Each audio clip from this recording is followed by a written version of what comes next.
Сәлеметсіздер ме, қалдарыңыз қалай? Айт құтты болсын, тұтқан оразаларыңыз қабыл болсын, және осы кіріп келген Шәуел айының 6 күн оразасын тұту барлықтарыңызға нәсіп етсін. Бұл дезинфекция маманы, мынау көріп отқандарыңыз жәндік тарақан.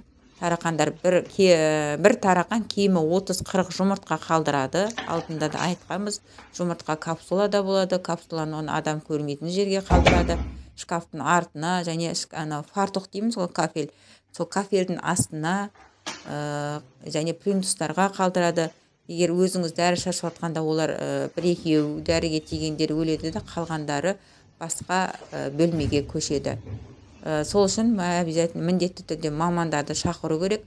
Мына жерде өздеріңіз көріп отқандай бір таракандар бар, тірі жүрген, көбісі өлген.